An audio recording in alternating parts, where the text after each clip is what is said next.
Bom dia para quem é de bom dia, boa noite para quem é da boa noite, 93 para quem é de 93, paz profunda para quem é de paz profunda. Hoje você leu, é isso mesmo, a gente vai falar de Golden Dawn, que é tipo a Golden Dawn. Então o pessoal ficava perguntando, né, eu estudo hermetismo, de onde que começa esse negócio, né, que é com o Crowley, é com o Matters, é com o Waite, eles vieram lá da Golden Dawn, mas o que é a Golden Dawn? E aí a gente foi chamar o grão-mestre da Golden Dawn aqui no Brasil para a gente tirar todas essas dúvidas. E de quebra a gente ainda vai falar de um livro que conta a história da Golden Dawn e um curso com o básico de magia para um dia você chegar perto da galera da Golden Dawn. Mas antes de chamar nosso convidado aqui para o Boteco do Mayhem de hoje, do Projeto Mayhem, Rodrigo Elutarque. Salve, pessoal. Tô louco para saber sobre essas duas coisas, esse livro e o curso. Diretamente do Japão, Robson Belli. Ohayou gozaimasu para quem está aqui comigo, Konbawa, para quem está no Brasil. Konnichiwa, se estiver vendo à tarde em outro horário. Golden Dawn é sempre muito legal. E do Reino das Pedras, Pedro Pavão. Opa, salve, salve, meus amigos cristalinos. Bom, ordens iniciáticas, tradições dos mistérios, eu não poderia trazer outro grande mestre aqui que não um quartzo celestial. Um grande mestre que nos ajuda a transitar pelas camadas ocultas dos mistérios. Então vamos que vamos, louco para ouvir aí o Alê. Bora que bora. Do Pedra de Afiar, Paulo Jacobina. Fala, galera, tudo bem? O interessante de ter o... sem microfone, hein? Tô sem microfone? Estranho. André Correia, enquanto isso, quem sabe só faz ao vivo. Saudações, isso aí é o Crowley sabotando.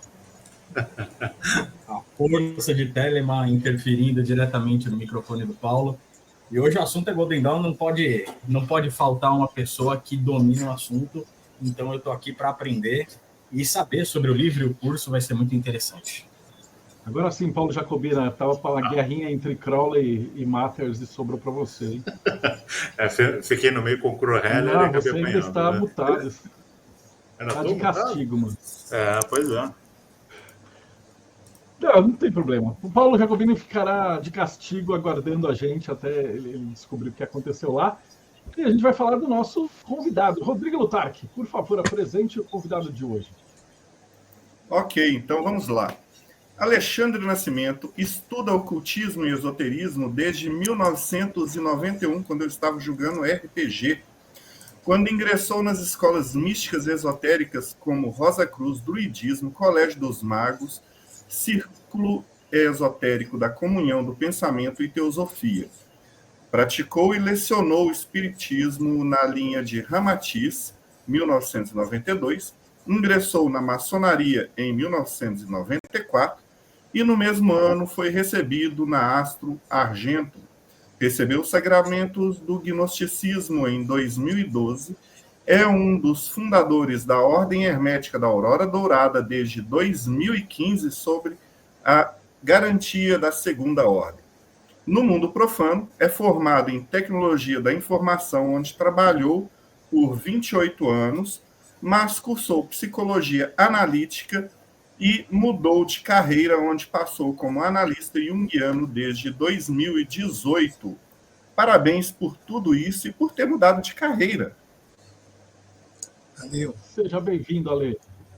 Obrigado aí. Só corrigir que eu não comecei no RPG, não. E tem escrito alguma coisa errada aí. Não, eu que comecei. Você, em 91, estava lá e eu estava jogando RPG do Marcelo Deldeb. Ah, porra. Nessa época. É mestre nisso aí. Eu não fui na onda do RPG, apesar de ter jogado, mas quando fui convidado, eu já estava batendo cabeça na morte. Maravilha. Ale, a gente vai começar. Você já veio aqui uma vez, né, o pessoal? Depois eu vou pôr o link da primeira entrevista que eu conversei com o Alexandre. Mas como isso deve ter sido em 2020, quando isso tudo era capinha, a gente ainda estava no meio da pandemia, a gente vai fingir que não aconteceu e vai fingir que é um gibi do Homem-Aranha e a gente vai contar a sua origem de novo, né?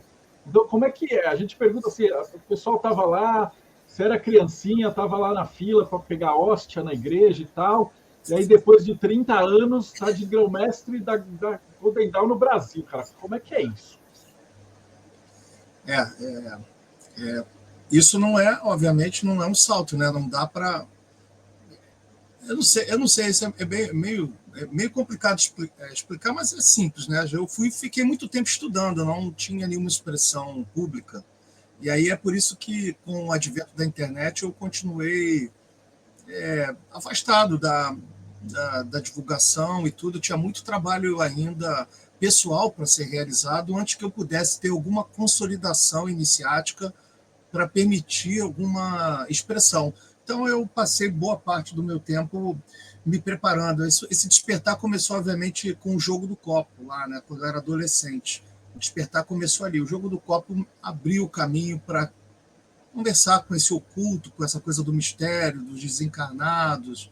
Enfim, chegou aquele livro Ciências Proibidas e meus amigos começaram a brincar com isso. Isso me levou ali a uma série de atrapalhadas, de erros, e orientações de pessoas próximas da família que acabaram me colocando em contato com o espiritismo, e em paralelo eu continuei tentando a sorte, pesquisando ali, pesquisando aqui, enfim, fui esbarrando porque não tinha internet nessa época e fui aumentando o meu conhecimento.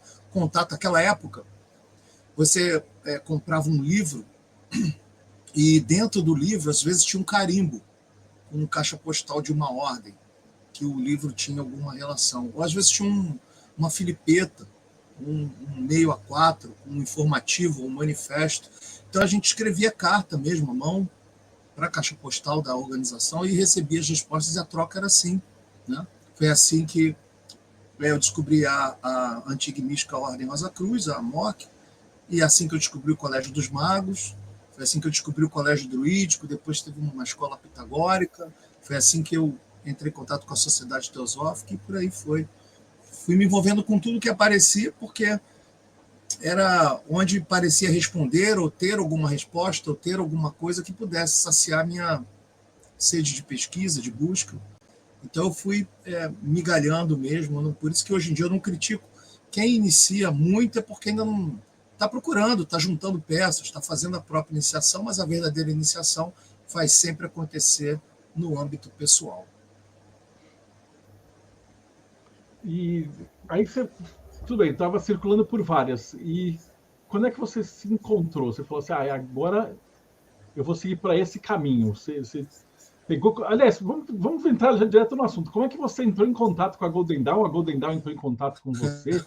Porque, obviamente, a tua história, ninguém vai chegar em grão-mestre tipo, de paraquedas. Então, isso exige um puta sacrifício e uma dedicação. Então, eu imagino que a tua caminhada, ela seja intermeada com a história da Golden Dawn aqui do Brasil, né? Então, se pudesse contar um pouquinho de como é que funcionou, como é que isso aconteceu. Boa.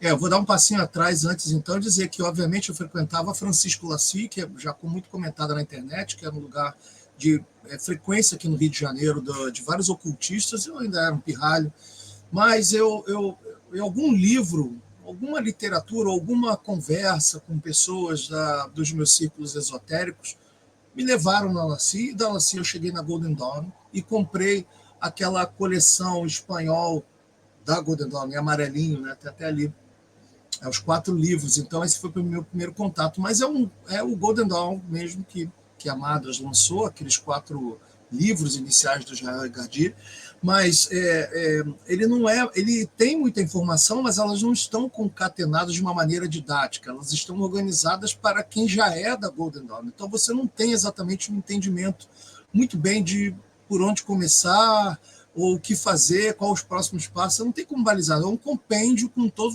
o material que ele tinha, ele juntou tudo e publicou.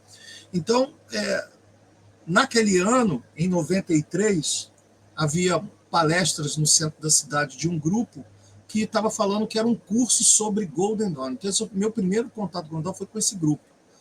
Eu fiz a palestra lá, participei, alguém que tinha se debruçado sobre aquilo antes de mim e estava explicando o que leu nos livros. Hoje eu vejo nitidamente, não tinha nenhum contato com nenhuma Golden Dawn, era apenas alguém que tinha estudado, comprou os livros que tinha acesso naquela época e estava ensinando ali de uma forma cadenciada, né? O que, na verdade, é só o currículo básico da Golden Dawn, ali, um currículo bem básico de rituais. É tudo que está no Liber O, né? Esse Liber O Vel Mandes et Sagita, do Crowley. É o que está ali, era o curso dele, na verdade, ele chamava isso de Golden Dawn. O que não deixa de ser uma verdade, porque a Golden Dawn da A também a ordem externa é chamada de Golden Dawn, ou Aurora Dourada, a ordem externa. Então, ali, em contato com isso, em 94, eu fui recebido na Astron Argento.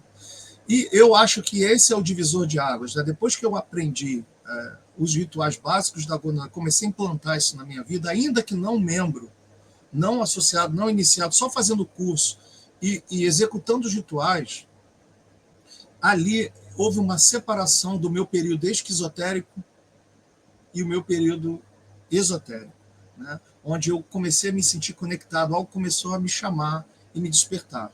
Inicialmente eu comprava espanhol, acreditando que o espanhol seria a minha fonte de literatura, mas o espanhol não falava bem comigo, eu não falava bem com o espanhol, muitas palavras parecidas me levavam muito erro, eu tinha que ficar toda hora procurando dicionário, até que eu tomei uma decisão de largar de vez, a tecnologia já me empurrava para o inglês, eu já tinha algum costume com a língua dos desenvolvimentos dos anos 80, e aí acabei decidindo ir para o inglês, e isso obviamente abriu minha primeira língua iniciática, posso dizer, nesse caso foi o inglês, porque me abriu as portas e eu comecei a comprar os livros diretamente em inglês, enfrentando lá o Francisco Lacy e o irmão dele, porque eles obviamente ficavam falando assim, esse assunto é muito perigoso, você não pode comprar esse livro não.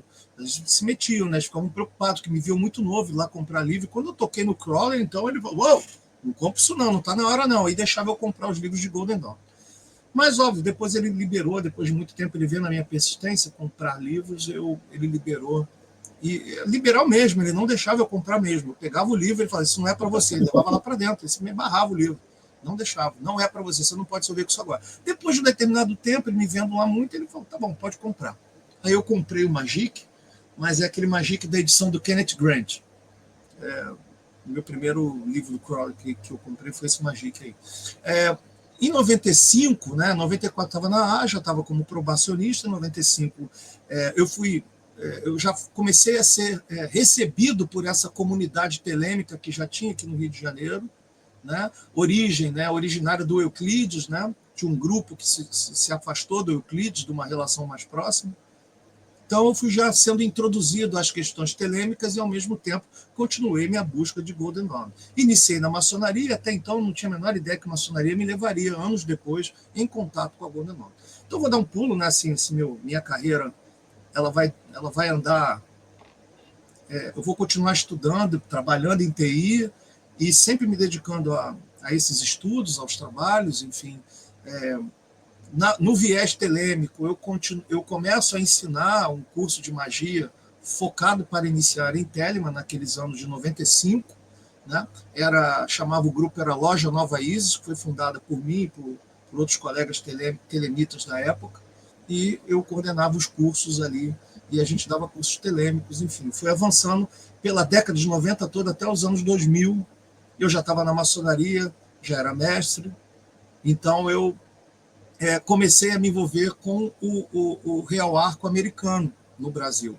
Um amigo me levou para lá, um irmão me levou para lá, eu comecei a ajudar a implantar o Real Arco no Brasil, e logo, por ter facilidade com o inglês, que ele se desenvolveu ao longo dos anos, eu passei a fazer a diplomacia para o Real Arco americano. Então, teve um jantar aqui no Rio de Janeiro que o sumo sacerdote esteve presente e eu perguntei a ele se ele tinha como me apresentar ou se ele tinha como trazer para o Brasil a Societas Rosicrucianas, que era a ordem que lá no passado foi o lugar da onde a Golden Dawn reuniu as pessoas iniciais e deu o primeiro pontapé para ser formada.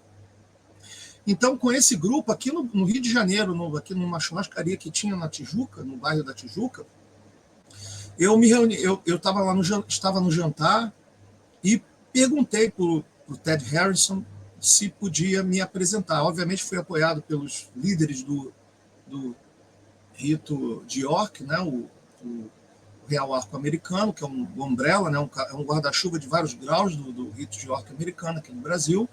E aí ele falou, se você estiver em 2007, num encontro da Masonic Week, que acontece todo ano em fevereiro, eu te apresento para o Supreme Magus.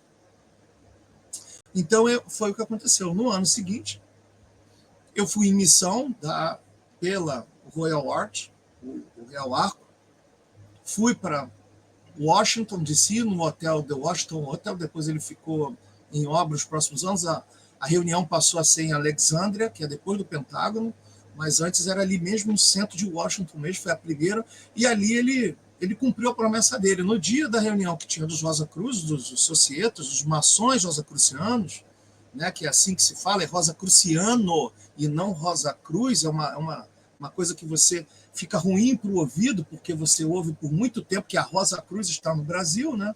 E com o tempo você vai se aprofundar sabendo que isso não é Rosacruciano e não Rosa Cruz. Mas tudo bem, depois a gente pode entrar nesse detalhe. Então ele me apresentou, eu preenchi uma proposta na hora e já era um irmão de confiança do Brasil, né? E por eu ser de uma delegação que estava trabalhando a trazida de graus, eu tinha uma missão maçônica para resolver ali, fora essas participações de graus, ele me introduziu ali a minha petição, eles votaram ali e me aceitaram. Então eu fui iniciado nos graus do 1 até o 7, no mesmo dia. Isso é coisa maçônica, né? Fui recebido do grau 1 ao 7. E quando terminou, eu fui até eles chamam suite, né, uma sala dos Super Magos, e naquele ano havia uma substituição de Super Magos, William Kuhn assumiu naquele ano, e eu fui iniciado pelo Thurman Pace, que era o antigo Super Magos, que ficou lá por muitos anos. Inclusive, ele estava presente quando surgiu o George Plumber, né?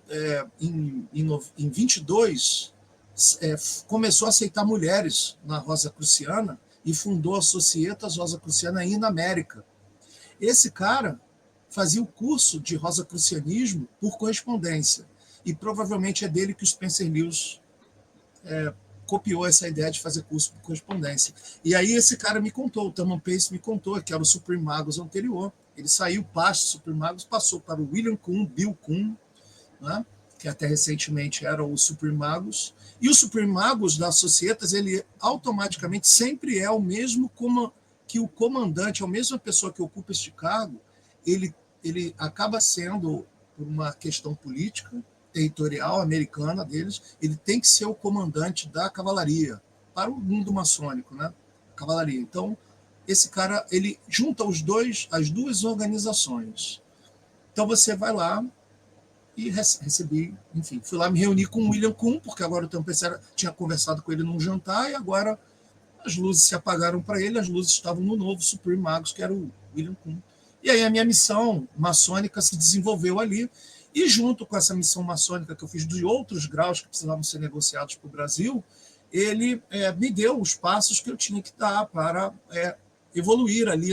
Agora, qual era o meu trabalho para fazer a Rosa Cruz a Societas chegar no Brasil?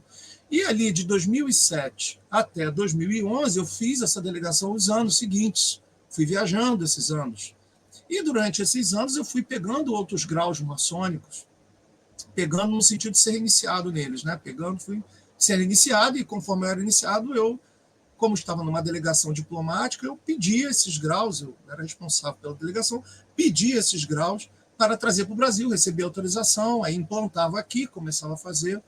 E aí você aprende que na maçonaria é um pouquinho diferente, né? Você não recebe uma autorização para implantar. Você primeiro implanta de acordo verbal, você primeiro implanta e depois eles certificam o que você fez. Então, existe um período de probação. Você tem que fazer tudo como se estivesse já autorizado. E, no final, tem o risco de não ser autorizado, não receber a charter, a carta patente. Então, foi o desafio que eu assumi, e nós começamos a trabalhar de 2008, né, do ano seguinte, quando eu entrei, 2007, eu voltei em 2007, comecei a traduzir rituais, junto com o João Guilherme, comecei a implantar. Nas reuniões maçônicas, chamei um grupo mais fechado e falei, vocês vão participar aqui do primeiro ritual, eu não tenho como iniciar vocês, mas em breve nós formaremos isso, no ano que vem a gente vai lá, mas alguém que possa ir. Foi o que aconteceu, aí foi aos pouquinhos, cada ano 2 foram comigo, receberam os graus, aí voltaram, foram 2 comigo, receberam o grau, voltaram, até que a gente teve uma quantidade de pessoas iniciadas que começamos a exercitar os rituais.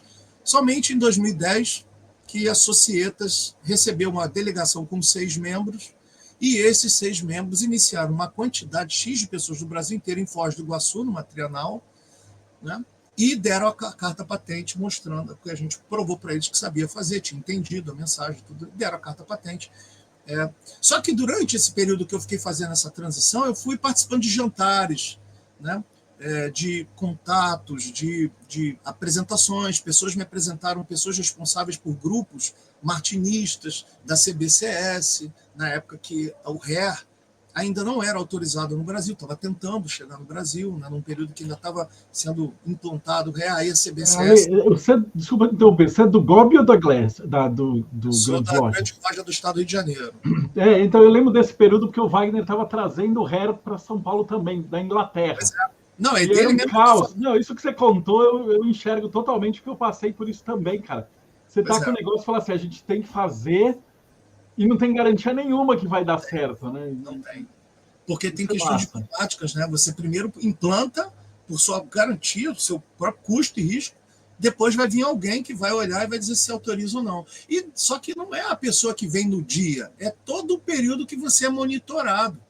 Você é perguntado, você manda foto, manda vídeo, você responde perguntas, eles fazem perguntas capciosas, né? Então a Golden Dawn foi basicamente uma coisa que ocorreu em paralelo com esses contatos nos Estados Unidos, e não foram só americanos, que eu falei lá, porque são delegações do mundo inteiro que vão para o Masonic Week, né? Tem gente que vem da Europa, né? Tem várias questões políticas acontecendo nessa Semana Week. Quem for maçom e tiver a oportunidade em Washington, na Masonic Week, vá. É uma experiência sensacional de você ver uma política de uma maçonaria muito poderosa, que é a americana, né? Tive a oportunidade de assistir a reunião do Prince Hall, que é uma maçonaria dos negros americanos, né? Para eles ali, o rito escocês por eles é um pouquinho diferente do que é conhecido no Brasil, uma coisa muito curiosa. Mas durante essas minhas delegações eu fui tendo contato com pessoas que participavam de outros graus, e é um lugar, é um celeiro. Eu conheci gente, eu não posso exatamente falar o nome aqui, mas eu não posso falar, mas eu conheci gente da OTO, né, gente da época do Mota, conheci pessoalmente durante essa participação, e obviamente eram conversas particulares. Eu identificava a pessoa, a gente conversava sobre isso mais longe dos olhares, porque a maçonaria na época tinha uma sensibilidade para falar de Telemann, porque traz a Aleister Crowley, e tinha essa questão de você vai iniciar na Societa, você tem que ser cristão, você faz juramento de cristão, você faz essa coisa, não, você acredita na fé cristã, você não pode pertencer a nenhuma outra ordem Rosa Cruz, né? Você jura isso lá, enfim, naquela questão maçônica lá, né? Mas depois que eu vi judeu sendo iniciado na Societas, eu fiquei tranquilo que a questão era mais simbólica do que propriamente uma questão de real, assim, que você não podia ter outra. Se for um judeu que acredita na fé cristã, ele pode. Judeu, qualquer outro.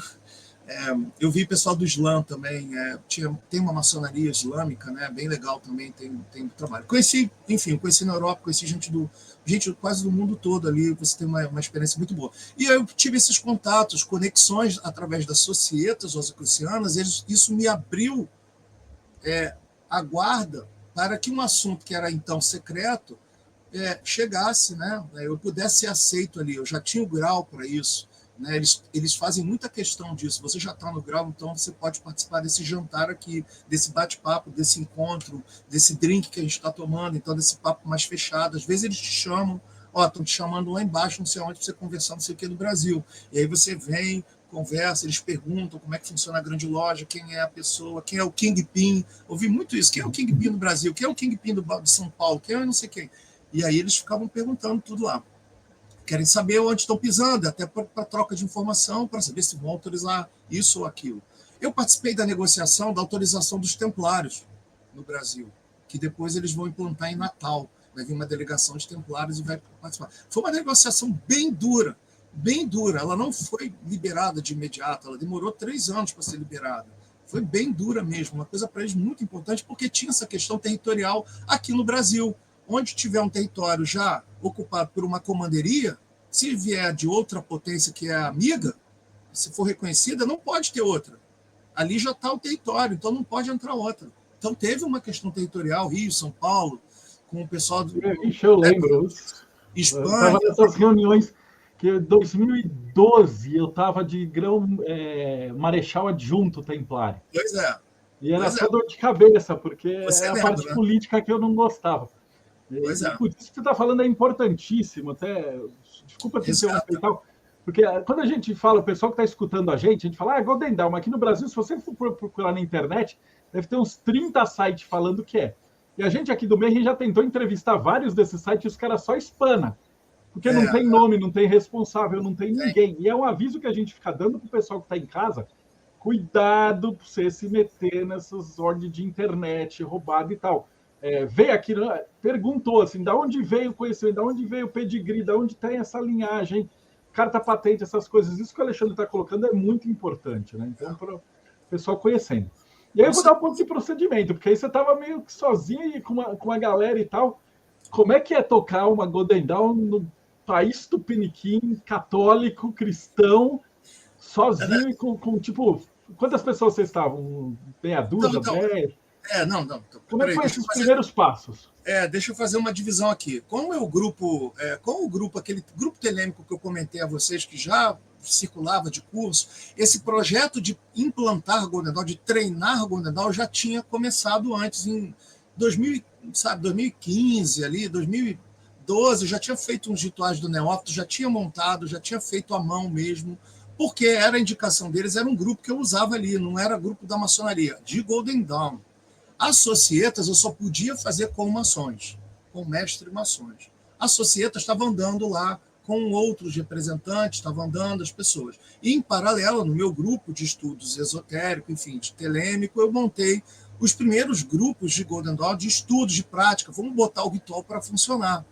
É óbvio que tem esse pessoal antes de 2015. Agora, quando foi por volta de 2000 eu já tinha parado de ir nos Estados Unidos e já tinha os contatos via internet, por videoconferência, enfim, de bate-papo, WhatsApp.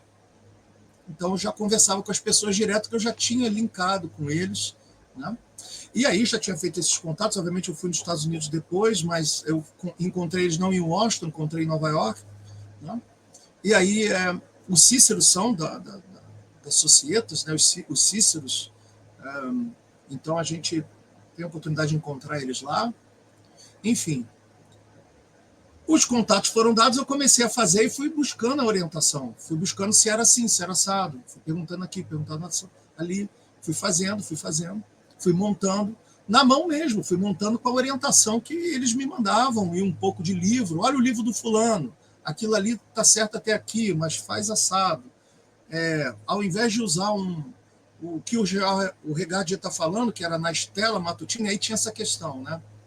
Existe a Golden Dawn de 1880, e depois, quando ela começa a se dividir, você tem uma versão dela, Alpha Ômega, que é uma cisão com Mothers, e depois você tem mais tarde a Estela Matutina. E aí você tem publicado amplamente na internet o material das 3.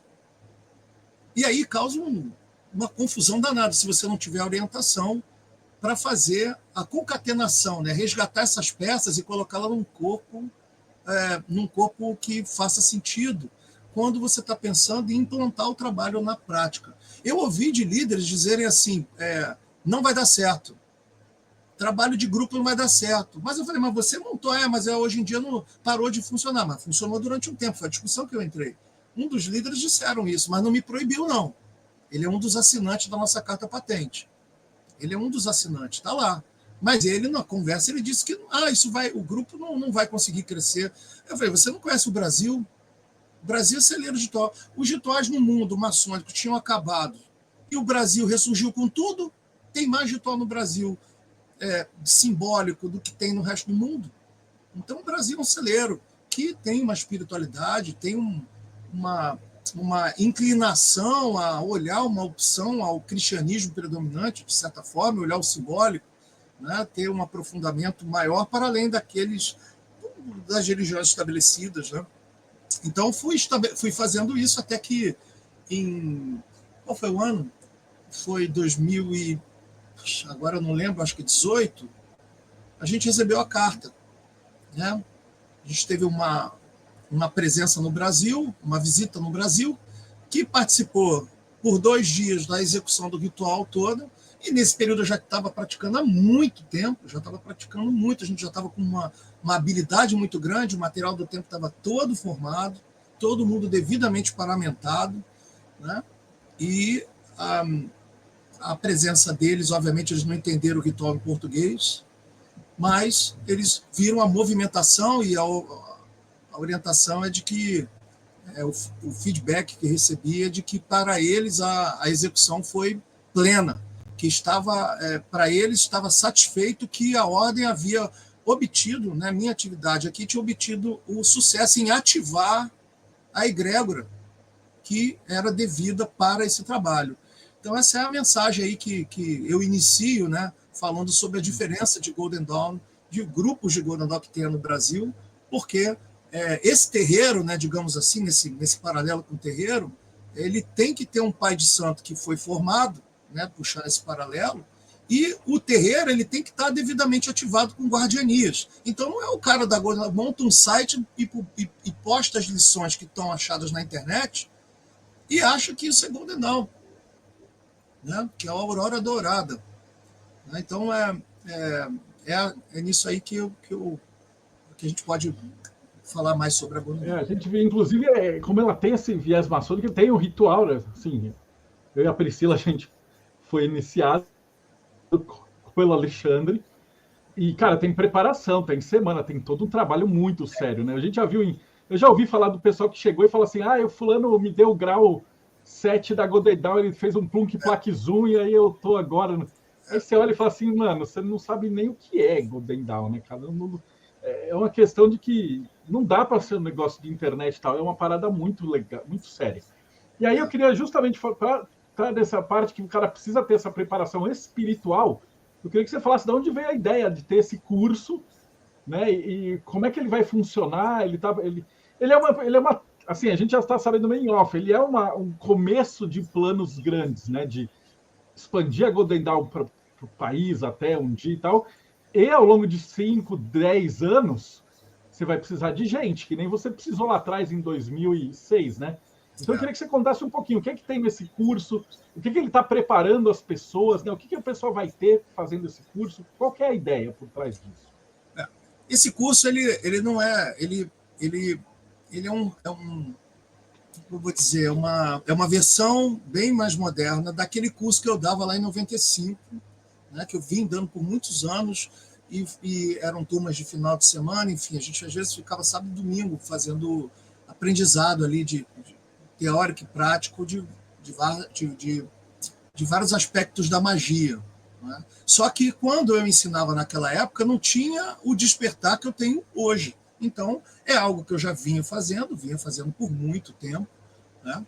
E com os despertares eu vim começando a fechar lacunas, explicações, certezas, ao invés de levar questionamentos, a gente dá mais certeza, a gente aprende como certas coisas funcionam, certos assuntos que são assuntos polêmicos, que a gente visita muito aqui no esoterismo do Brasil, exatamente porque as pessoas não conhecem os ocultismos como eles eram na Europa quando eles surgiram. O ocultismo, né? O ocultismo em si é um fenômeno diferente de uma ordem esotérica, ordem mística. Só que aqui no Brasil, quando popularizou, vieram os livros da pensamento. Então, o movimento da Nova Era veio muito em cima da pensamento, que era o círculo esotérico da Comunidade do Pensamento, que ainda existe o círculo esotérico com seus estátuas espalhados aí no Brasil, né? Principalmente aqui no Rio tem, em São Paulo com certeza tem Tátua. Então separou a editora do Ciclo, por alguma razão que dá para achar na internet. Se tiveram uma cisão, a editora continuou trazendo autores, mas só que eles trouxeram muitos autores da época do mentalismo, pulou o ocultismo. Né? Pulou o ocultismo. A própria June Fortune foi iniciada no ocultismo e depois pegou a sociedade, a inner light dela, e fez ela suavizada. Paul Foster Case suavizou, tirou o ocultismo.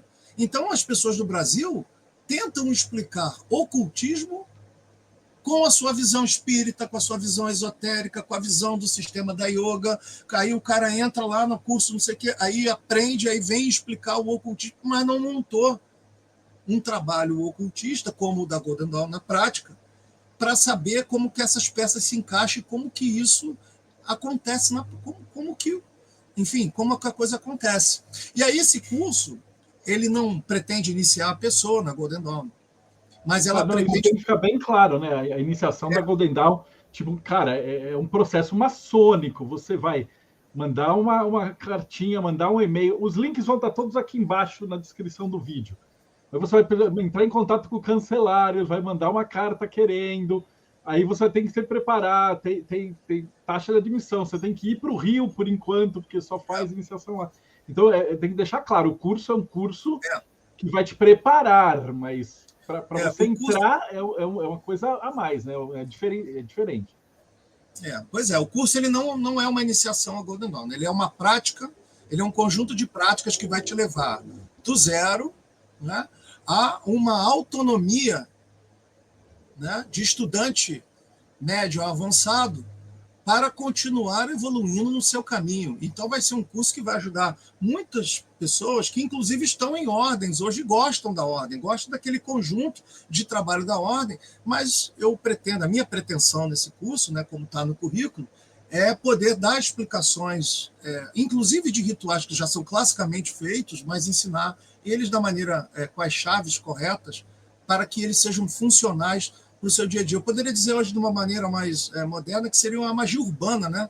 O seu dia a dia, a gente está na cidade, não está na floresta, né? Para alguns, né? A maioria de nós estamos na cidade. Então a sua magia não é uma magia natural, né? Para lidar ali com as coisas da natureza. Você está lidando com uma magia hermética, com uma magia que usa elementos, ferramenta hermética, ferramenta de cabala, uma ferramenta de alquimia, né? Mas por trás disso existe por trás disso existe algo a ser alcançado, cuja ferramenta te ajuda a alcançar, e não a ferramenta em si, se tornar um especialista só na ferramenta. Então, obviamente, não espere sair do meu curso como um exímio cabalista. Se você quiser aprender cabala pra caramba, todos os meandros da cabala, tudo, eu acho que seu curso é melhor isso, Débora, é mais completo para se aprofundar só em cabala. Mas eu vou ensinar uma cabala que seja funcional para a tua prática espiritual, né? É um despertar espiritual. Então, minha pretensão é fazer com que a pessoa tenha elementos para ajudar no despertar espiritual dela, assim como essas ferramentas me ajudaram nesse despertar.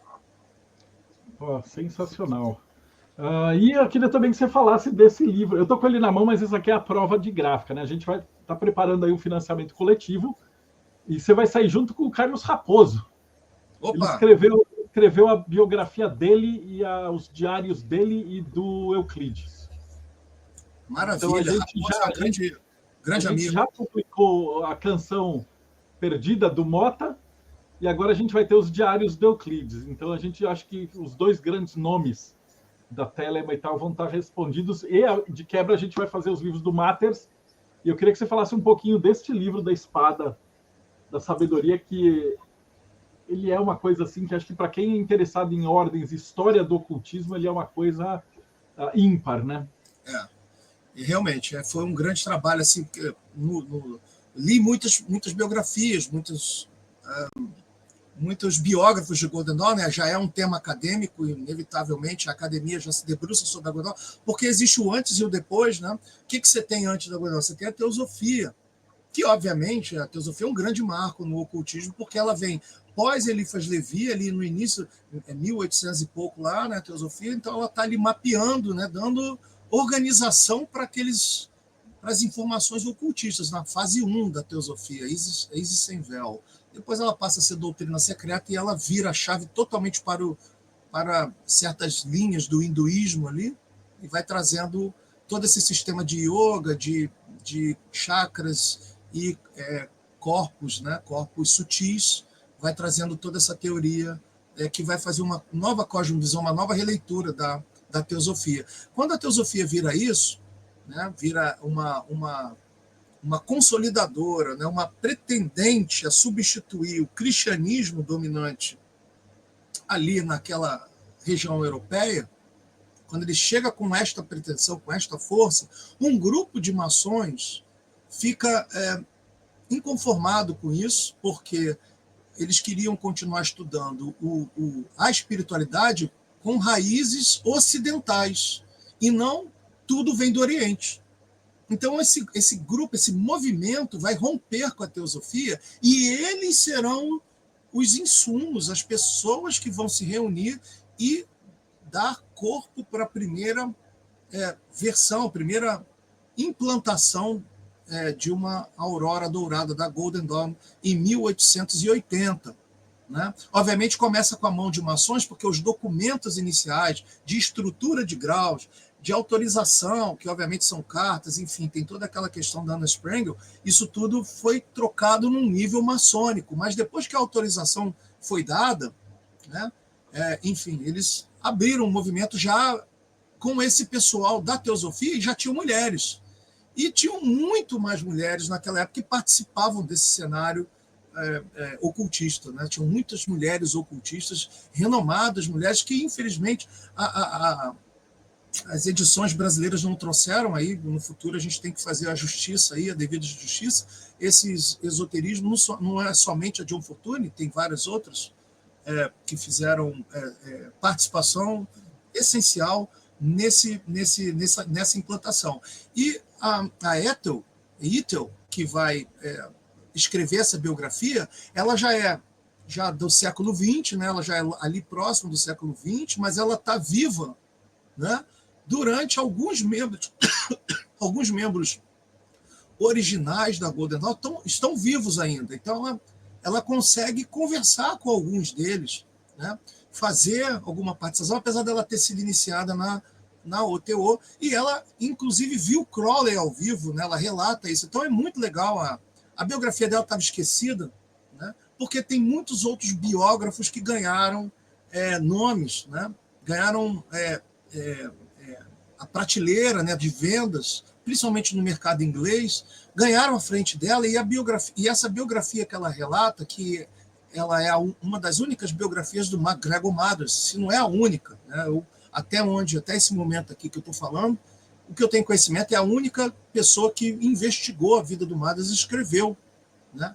Então, qual é a relevância? A primeira parte do livro é dedicada à infância dele, como ele se formou, a vida dele. Tudo que ela pôde resgatar, tudo que ela pôde entrevistar, ela colocou na primeira parte do livro.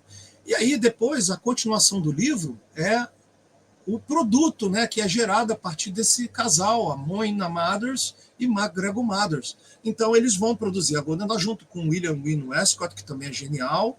Né? O terceiro, Woodman, ele vai morrer.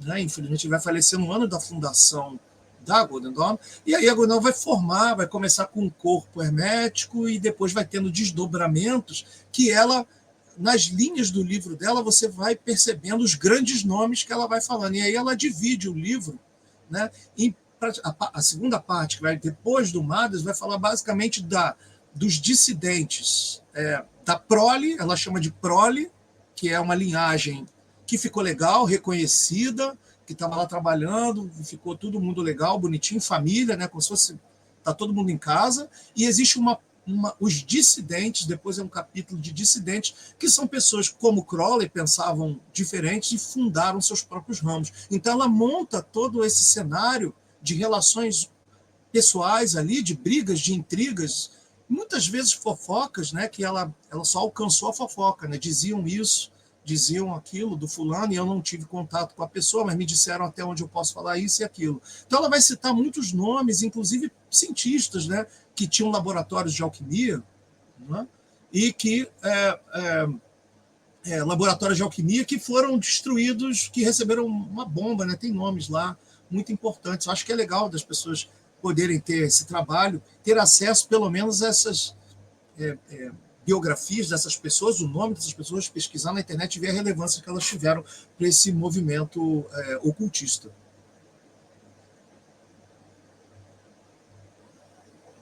Você está mutado, Marcel. É a maldição. Que eles não querem que a gente revele isso. Mas esse livro é massa demais. Ele tem as tabelas. Deixa eu pegar assim, as fotos. Deixa eu ver se eu consigo ir folheando. E o seguinte, eu tive aí no trabalho, eu fui conversando com o Alexandre, conforme ele foi me passando, e ela dá as tabelas inteiras dos membros da Golden Dawn, de cada cidade, de cada templo. Olha o Crowley aqui. De onde saiu, de onde entrou e tal. E como o pessoal era escritor, médico e tal, eu fui falando com o Alexandre e fui caçando. Então ele tem os anexos do editor que tem as fotos das pessoas. Para você ver como é que era a vida, quem eram as caras, né, da Golden Dawn. Eu fui atrás, tem um monte de nota de rodapé do Alexandre. Isso. Então eu acho que, assim, para quem gosta de história da magia mesmo, né, acho que a parte do Ocidente vai ser um negócio maravilhoso. Não, obviamente tem que só lembrar isso aqui, obviamente tem um grande trabalho do Marcelo de pesquisa aí, o Marcelo quando edita o livro, quando ele vai repassar, ele vai, essas imagens todas aí, é tudo mão dele, ele vai recheando o livro com elas e obviamente traz muita riqueza para o material, porque tem parte realmente que as imagens ali não estão boas, né? Ele trabalha as imagens para dar visibilidade a elas, mas obviamente ele acrescenta muitas outras para poder enriquecer o material para quem vai estar lendo. É que esse livro ele foi escrito tipo, logo depois do fim da Golden Dawn, então a mulher não tinha acesso a isso, mas hoje com a internet, não sei o que, a gente conseguiu caçar essas pessoas, e você tem até ganhador de Nobel Pois é. numa Golden Dawn, né? Então a parada lá tinha umas pessoas realmente importantes lá, ou seja, é gente que está na Wikipedia. Então eu falei, pô, vamos deixar esse livro assim, eu sou suspeito porque é da Diamond, mas é aquele tipo de livro que se não fosse, eu fico feliz que eu fiz, porque alguém tem que fazer isso, né? Não, com certeza, isso é um marco, né? As pessoas não sabem de onde veio o ocultismo, pratica o ritual melhor do pentagrama, às vezes não sabe de onde veio, quem criou, quem fez, quem elaborou ele, as camadas dele. Esse livro fala isso, ela explica o enoquiano, como o enoquiano foi trabalhado, como o mediunismo foi transitado da teosofia, e escutem, quem não sabe, mediunismo na teosofia, né? Como ele transitou nos meios cristãos e depois chegou também na Golden Dawn. As reuniões mediúnicas chegaram lá, mas obviamente o ocultismo trata o mediunismo de uma outra maneira, isso é papo para um outro momento, que senão a gente envereda muito. O Ale, deixa eu fazer uma pergunta, cara. Voltando um pouquinho para a questão do curso em si, talvez para todo mundo que já estuda o ocultismo, já pratica de alguma forma, consegue super compreender qual é o valor do estudo e da prática, e já tem até talvez um hábito de fazer isso, algo que já está integrado à sua maneira de ser. Agora, cara, só que existe muita gente que não é necessariamente estudante de ocultismo, mas, por exemplo, são os caras da Umbanda, a gente, sei lá, que estuda os cristais, terapeutas, tem um grande grupo de pessoas que se interessa por espiritualidade, energia, e cada dia mais a gente percebe um crescente de interesse por isso das pessoas. Você acha que o curso, ele tem alguma função para essas pessoas? Como serviria, por exemplo, para um bandista, para um terapeuta, para alguém que está aí tateando a energia, a espiritualidade, essa coisa? Você acha que você encaixa? Você acha que você não encaixa? Qual que é o grande chunk que você pode trazer através desse curso?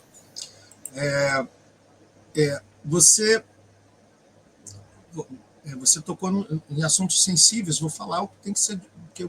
enfim, é isso. Se a pessoa é espírita, umbandista ou kardecista, a questão e a crítica sempre é a mesma, né?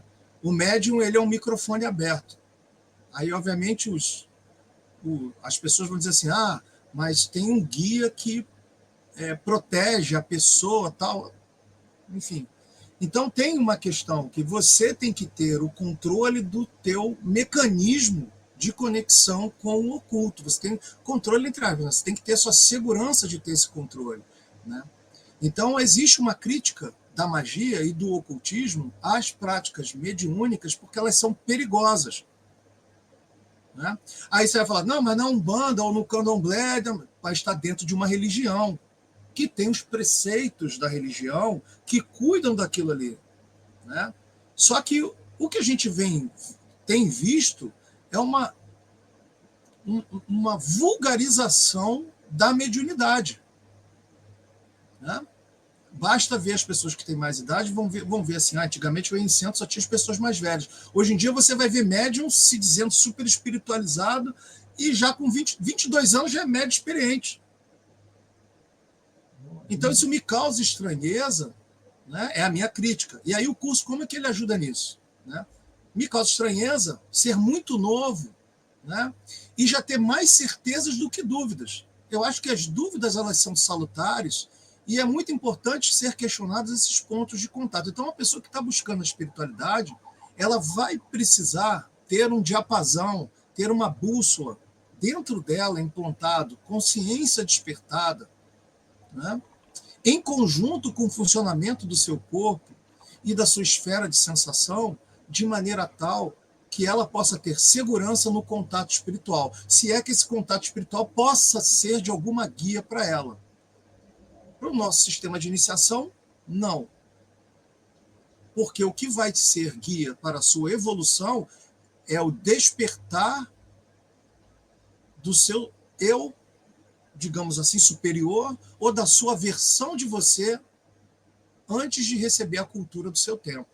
Isso sim vai ser a sua evolução para esse mundo, é o que vai ser a tua contribuição para o seu mundo. E olha, quando eu estou dizendo isso, eu estou tirando toda a questão cristã, né, de se doar, de fazer caridade, de fazer assistencialismo.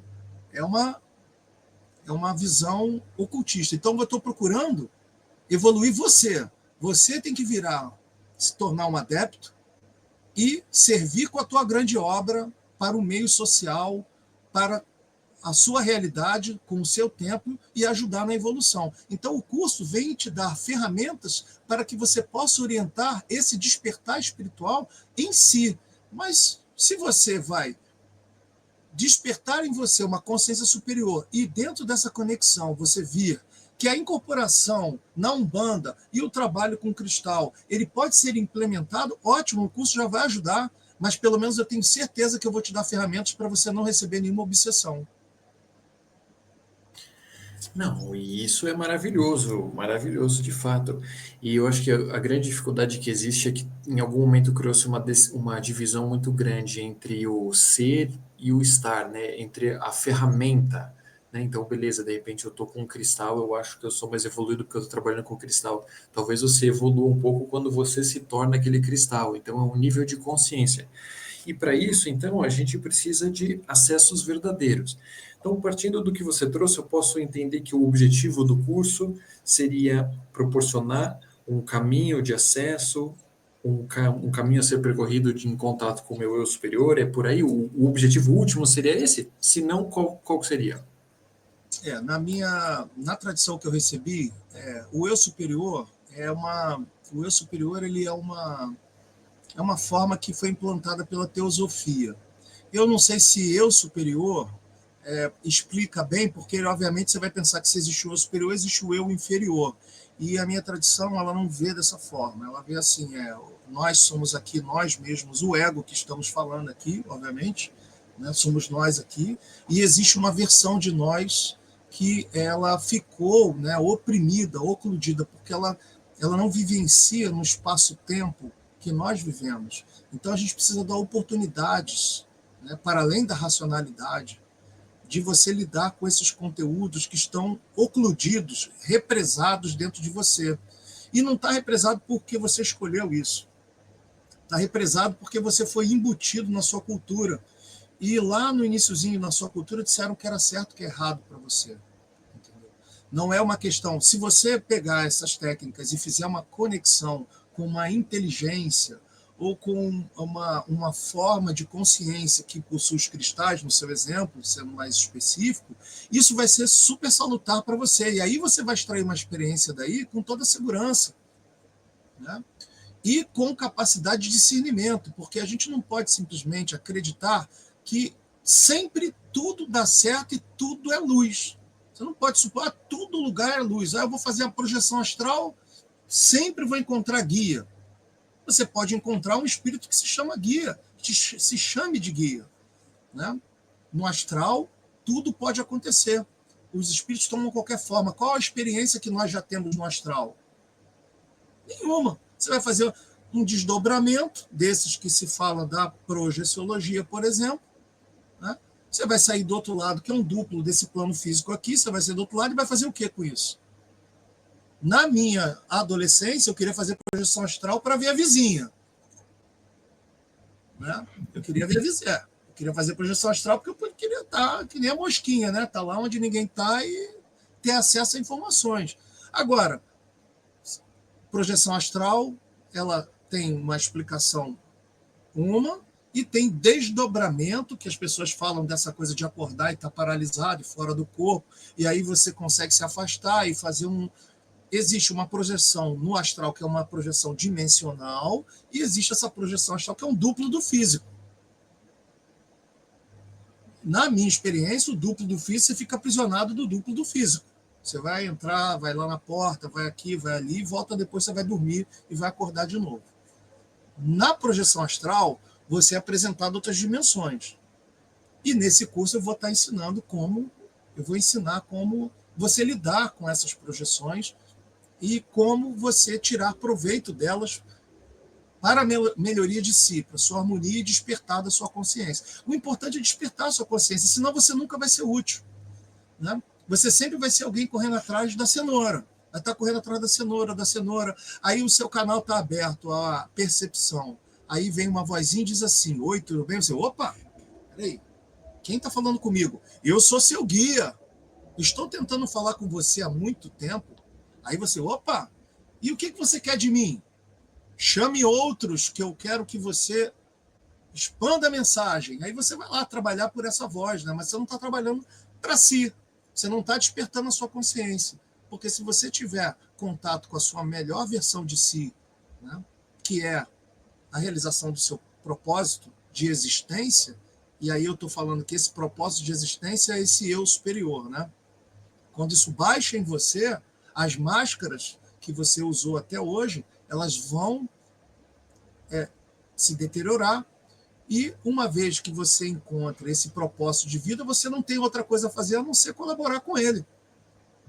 Né? Por isso que lá você ouve alguns falando assim, eles são duas etapas. Uma é descobrir o seu verdadeiro propósito. Não acaba por aí, você pode descobrir e se afastar. O segundo é adaptar a sua vida de acordo com esse propósito que você descobriu. E aí, quando você olha para trás, você vê um monte de gente que vivenciou isso.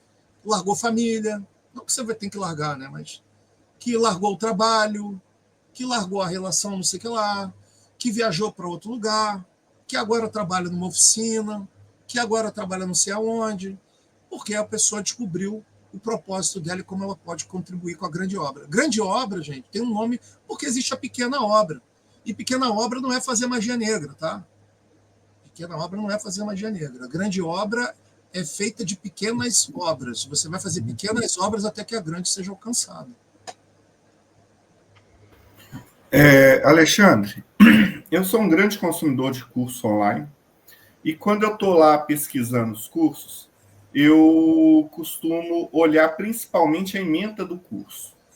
Aí, aqui, olhando aqui, você apresenta no módulo 1, Fundamentos do Ocultismo, 2, Trabalhando os Elementos, 3, Rituais dos Pentagramas, 4, Dinâmica do Plano Astral, 5, Divinação.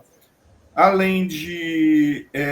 vai recomendar leituras, vai ter mentoria, se não me engano. Você podia explicar essa questão mais especificamente? Assim, eu estou vendo assim, como um consumidor, mas de forma didática. Tenta explicar como que vai ser esse curso. Cada um desses pontos é um encontro, né? Eu acho que eles são 5 encontros no primeiro módulo. Esses encontros vão acontecer aos sábados e eu vou pegar o assunto e vou versar sobre ele, dando a relevância que ele tem para os passos no caminho, primeiro, segundo, terceiro, né? E no final das horas do curso eu vou aplicar uma prática. E a gente vai discutir as expectativas, né? Quer dizer, vou indicar a prática e o que deve ser feito. As expectativas a gente vai falar no próximo encontro. Então, sempre o próximo encontro, que é 15 dias, ou seja, semana sim, semana não. Durante aquela semana, vai estar num grupo, a pessoa vai estar num grupo privado comigo e eu vou estar ajudando ela no dia a dia a execução daquilo que foi combinado. Então, a gente precisa ali estabelecer os parâmetros para a pessoa ter o resultado nessas práticas que estou indicando. Ela precisa fazer um compromisso comigo ali no primeiro dia de estar dedicada ali a fazer aquelas coisas que estão comprometidas. E aí eu vou dar orientação para as pessoas que tenham dúvidas, né? Se precisar de vídeo, se precisar de voz, ali no meio do WhatsApp, no grupo fechado, vou estar orientando as pessoas do curso até o próximo encontro. Então vai passar ali uma semana, a pessoa vai para que é o tempo, né? Para trazer algum resultado, para trazer alguma sensibilidade, para causar alguma sensibilidade. E aí, no próximo encontro, eu vou revisar o primeiro encontro, conectando ele com aquele encontro seguinte, né? E aí eu vou falar do próximo tema, e no final do próximo tema eu vou aplicar uma nova prática para implementar, né? Para substituir e, às vezes, implementar aquela prática que já está sendo executada, porque nem sempre você não consegue, num único encontro, ensinar, por exemplo, ritual menor do pentagrama. No primeiro encontro, você só entrega aquilo ali para a pessoa aprender só a fazer os movimentos e pronunciar aquelas coisas. Aí tem outras camadas que você precisa ativar, ajudar a pessoa a fazer as ativações. E aí a pessoa vai trazendo os feedbacks. É um exemplo, né? Por exemplo, você não ensina respiração 4x4 numa única aula. A pessoa fala, não, você respira 4x4, tá resolvido. Não. Você aplica, é que nem um remédio, né? O cara faz uma anamnese, aí o médico prescreve, você compra o remédio e toma, e no próximo encontro você diz como é que foram suas reações com o remédio. De acordo com a dosagem do que está acontecendo, ele vai regular. Não, faz mais isso, também para esse, substitui por esse. Então, a tendência é que a minha expectativa é que, indicadas as práticas de maneira correta, e ali nos encontros intervalados de quinzenais, eu vou estar com algum despertar ali, cada um à sua maneira, mas eu vou conseguir orientar o grupo para poder evoluir na prática da magia, ou na magia prática. Fantástico. Ale, foi muito legal demais ter essa conversa, que a gente brinca assim, é legal de ver o brilho no seu olho, de estar cuidando das coisas. Eu acho que assim, mais do que o pessoal daqui, a gente foi para o Rio, fomos muito bem recebidos por todo mundo lá. Fizemos uma iniciação e a gente realmente vê que você, o Vinícius, o Peu, o Edu, os caras, vocês realmente amam o que fazem e estão se dedicando para manter essa tradição viva, cara. Então eu acho que esse curso vai ser um divisor de águas, vai estar preparando para planos assim muito maiores para frente. Deixa eu fazer o círculo aqui. Paulo Jacobina, voltou seu microfone?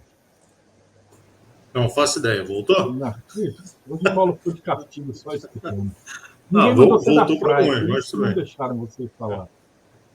André Correia, então, suas considerações. Cara, fantástico. Eu acho muito interessante. Eu tive a oportunidade de conversar com o Alexandre lá na Sofia, né, com o pessoal da Golden Dawn. É um assunto muito interessante.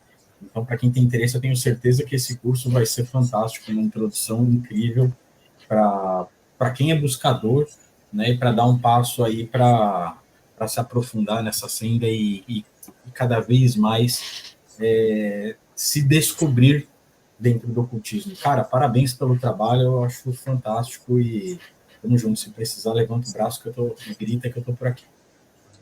Robson Belli, suas considerações. É muito importante esse trabalho de base, de treinamento fundamental de magia hoje, porque a gente vê muitos praticantes que vêm buscar sistemas mágicos prontos, mas que não tem uma preparação adequada para isso. Então, o que o Alexandre está fazendo é uma coisa fundamental para os ocultistas brasileiros, que é dar fundamentação para a galera. Isso é muito importante. Parabéns, Alexandre. Com certeza vai ser um sucesso. Valeu, Robson. Mandar a gente mais preparada para fazer tua magia aí, que ela é braba. Pedro Pavan, suas considerações. Bom, eu sou meio suspeito para estar aqui para falar do Alê, porque eu também sou fã, assisti lá no Sofia, foi maravilhoso. Fui atrás dele perseguindo, fizemos um trabalho de mentoria aí no fim do ano passado maravilhoso. Estou fazendo as práticas que foram orientadas ali, que pelo que eu entendi vai ter no curso também todos os dias. Então, em pouco tempo de dedicação, já estou percebendo uma diferença poderosíssima. Então, quero deixar aqui meu testemunho para todos. Vamos que vamos, estarei lá com certeza. Vamos juntos. Rodrigo Lutarque, suas considerações. Muito me agrada o curso porque vai ter orientação de alguém que tem esse currículo, essa história de estudo no ocultismo. Porque muitas vezes as pessoas compram um curso online e deixam ali guardado, anos depois olha, fica. Poucos são aqueles que dão continuidade. Então, essa orientação, essa proposta é fantástica. Está de parabéns, por empolgado. Maravilha. Alexandre Nascimento, suas considerações finais. Acho que a gente disse bastante aí, obviamente. Convido a todos que queiram conhecer a Golden Dawn, pelo menos essa questão de receber a tradição. A gente está com obviamente a iniciação, ela não é como era antigamente, né? No século XIX, a tônica era muito de conhecimento oculto, não tinha tanto acesso. Hoje em dia, tudo que estava de conhecimento escrito, muita coisa está na internet. Obviamente, o modus operandi, ele fica realmente dado a certas chaves da prática, né, da orientação. Né? Então, e obviamente um conhecimento desses é formado, e vocês todos são praticantes, você sabe que esses conhecimentos são formados nos erros, quando a gente toma, quando você erra, que aí você se ergue na sua persistência, refaz o caminho, vê onde errou, causa melhorias, e aí você tem realmente um conhecimento solidificado em cima daquilo. Né?